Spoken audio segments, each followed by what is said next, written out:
What's up everyone, Brandon here from Gearist. And today we're going to be taking a look at quite an epic shoe. In fact, the Lunarepic from Nike. If you saw any of the advertisements for this shoe prior to actually seeing it today, then you might think that this was quite a paradigm shifter. A shoe that had never been thought of before and something that was really going to change the way that footwear was made in general moving forward. While I will reserve that call until later on in this review, so be sure to watch the whole thing, what I can say is that regardless of your past experiences with the Swoosh or any preconceived notions you may have of Nike itself, this is a shoe that should be experienced by all runners.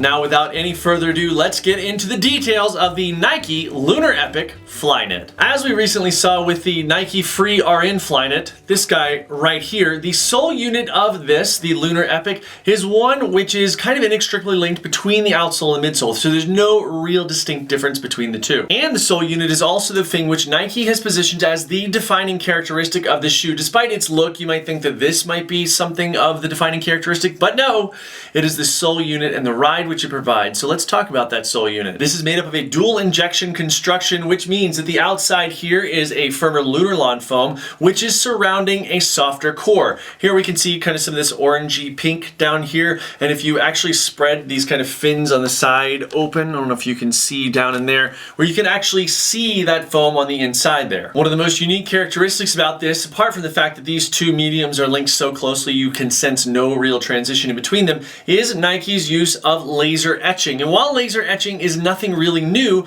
what Nike has done here is use them to portray a larger traction profile in the shoe, as well as giving visible cues to where you can see that softer core through the midsole. These laser etched lines which we see around the side here, they also actually carry over into this kind of like, you can see kind of like a pressure map there on the outsole. We'll touch on that in a second, but these are so precise that there's no real spillover. It's really impressive stuff, impressive construction, and really requires a lot of manufacturing intolerance actually to make something like that happen from the manufacturing side. On putting this on my foot, I actually thought that these lines in here might give a little bit of instability in the way of just kind of some rolling and things like that, but they did no such thing. They do not compromise the shoe's ability to stand up and remain firm on your foot under even kind of cambered surfaces. Moving on to what would otherwise be considered the outsole if they were not so inextricably linked, we see here these 5 pods that appear on the bottom of this shoe, each located in distinct areas which are designed, obviously, as you can see here, to work with your foot. And each of them also lies in this pool, if you will, of this orange stuff, the interior softer kind of foam that surrounds all of that. Now within each of these pods we see these concentric rings, which you can see there a little bit of out of focus. Each of them has those rings, and that is once again where we see some of this laser etching. Now right out of the box I found myself bending and moving this because it really is very cool the way that these rings work. And you can see here, like, if I bend it, you'll see some of those kind of pop up like that, appear like that. There's kind of a gradient to them. It's really very cool. And one of the things that I was curious about is what this would do in terms of when the rubber actually hits the road. Not actual rubber, since there is zero rubber on the bottom of this, but what would it do on different road conditions? What would it do on wet road? What would it do on dry road? And the fact of the matter is that all it adds up to is really excellent traction. I should also mention here that my sense of the ground in this shoe, my ground feel, is amazing. I will talk about this a little bit more in the ride section, but just suffice it to say that I was surprised, honestly, with something that has this much material underfoot, which isn't a ton, but you can certainly see and feel where there's definite cushioning. The amount of ground that you can feel through this is spot on. With no rubber on the bottom of this, you might think that Nike would be compromising the durability of the shoe. However, I can tell you that with about 40 miles in this, I'm seeing about the same wear that I would see on any rubber-soled running shoe. There's a little bit of wear right in here, right under that first metatarsal head, the great metatarsal head, and there's really no significant wear over and above a rubber shoe that I might expect to see in this. Really good stuff and a testament to Nike's materials. Before we move on to the other parts of the shoe, one thing that I will point out is that these concentric rings can pick up rocks. In fact, you can see kind of right there where there was a rock I just took out right before we did this review. These are like small pebbles. There's no real room for a big rock to fit in there at all. And when I say pebbles, I mean like super small.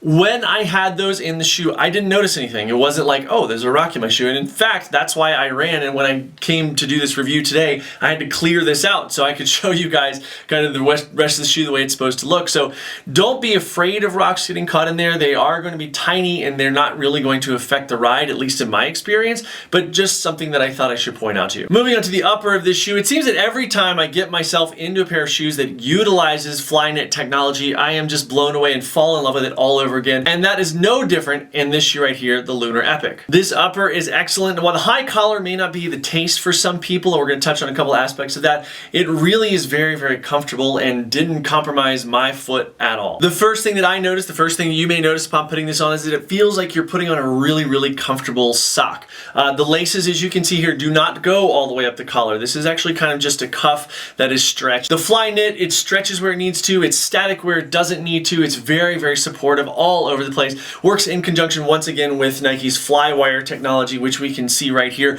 which really makes the upper such an integral part of the shoe that it's not like here's the outsole and midsole, here's the upper. It's so inextricably linked that you don't notice the difference. There's a tiny bit of give in the laces, just ever so slight amount of stretch, but not really even that much at all. And since there's no tongue, there's no chance of tongue slippage. Now, what I touched on a second ago, this collar right here, this cuff, if you will, this extends up just above the lateral and medial malleolus, and you can see this kind of circular area right here. That's a little stretch in that area, if you see there, which is going to allow those bones, the malleolus, so the sticky outy parts of your ankle there, it's going to allow those to sit in there comfortable and not really compromise fit or feel in there. Now, where this comes up, there is a seam that runs straight up the back here. It's actually this stuff right here. And one of the interesting things is that I have heard of people having some agitation there along the Achilles.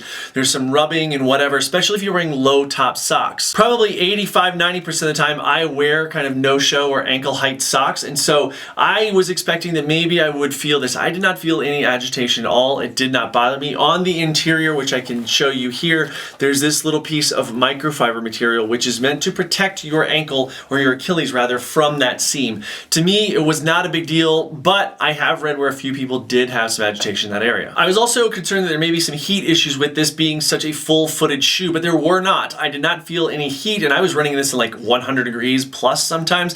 Was not uncomfortable, any more uncomfortable than having another shoe on my foot would be, and it didn't really faze me. This upper is an absolute win for me. I can see the style points where you might not like this high ankle, but there's a low top version of this which does have something of a tongue, so there may be tongue slide in that case, but for this guy, it's a win. Now let's move into the fit of the shoe. As with some of the other Flyknit shoes that Nike makes, there's a little bit of some give in the fit here, the sizing, I should say. For me, I wore the size 11. That's what I typically wear in all shoes, and just to kind of give you guys the idea, I can see where if I wanted to, I don't have to, I could go down a half size.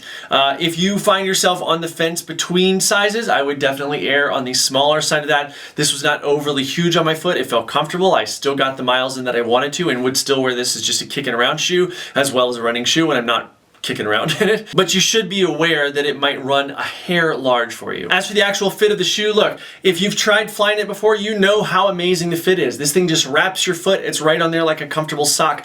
I really don't have much to say about it other than that. It's super comfortable, wraps that foot, holds things down. One thing that I should point out is that this does come with two sock liners. That would be the insole that goes in here. There's a 4mm stack height and a 6mm stack height sock liner, just to add that little bit more cushioning if you're looking for that. And that can also help make up for a little bit of the sizing differential you might experience. And now let's talk about the ride, probably my favorite part of this shoe. This is one of those shoes that embodies that quiet elegance. You've heard me use this before if you've watched our reviews talking about some other shoe brands, but this is one of those shoes. There's just this quiet elegance about it. First step into the shoe, you notice that cushioning underfoot. This is a byproduct of both the materials that are there as well as the laser etching, which are meant to provide A, traction, but B, just a really cohesive feel down to the ground with your foot in this shoe. Each of the underfoot sections, these pods which I talked about earlier, they seem to act as almost an upward lug of sorts, not to be confused with other lesser known brands which have lugs going on, but these guys kind of come up into the foot. But rather than feeling something push into your foot, again, as you might experience with some other lugs out there, you don't really feel that in this because the Lunarlon seems to go up and shape to your foot. This is where you're going to feel some of that cushioning, but it's also where you're going to feel your foot working really well with the shoe and providing for excellent ground ground feel. I've worn this shoe on both longer runs of 8 miles in like mind-numbing heat, but I've also had this in poppier, shorter runs with some fartleks or something like that in there where I was asking for speed and it responded very, very well. If you like a super poppy shoe, there's actually more pop in this than something like the Nike Free RN Flyknit, which we took a look at a couple weeks ago, but there's not a ton. Like if you want a racing flat feel, you're maybe not going to get that from this. However, again, as it fits into the Free line, even though they don't call it part of the Free line, you are going to notice that there is a bit more pop in that midsole. So it is nicely tuned for some speedier stuff. So there is a knock that I have for this shoe, and that is the price tag. This guy right here comes in at $175 for the high top version, high collar version, and $160 for the low top version. If you decide to go with the custom Nike ID program, it's going to be $215 and $200 respectively for the high and low top.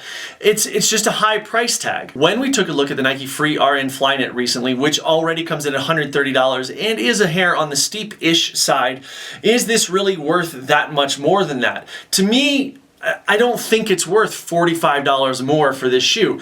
It's a fantastic shoe, don't get me wrong, and I could certainly see paying that $100, maybe $140 for it, something like that. But there's a lot of fantastic technology in this that's just different than the Nike Free RN Flyknit and that whole free distance line that's just come out. But look, if you've got the cash for it, you're gonna have a blast in this shoe. It is so comfortable, runs extraordinarily well, and it's just a really fantastic shoe from Nike. Apart from the price, this shoe is something that's really great. It's cushioned without being squishy. It can be fast or it can be cruisy, and it's got Flyknit right here, which is never a bad thing. It's an all-around solid training and racing shoe with fantastic new technology that really sets it apart. Before we ask you guys our question today, please don't forget to subscribe to our channel. That means so much. All these ads you see and all that on our channel, click on those too. That would not hurt. Now, our question of the day for you guys is, as it always seems to be when we have a Flyknit shoe, what Flyknit shoes have you tried? If you've not tried one, why not? Is it just a Nike thing, or is it you're like, I don't want to pay that price tag,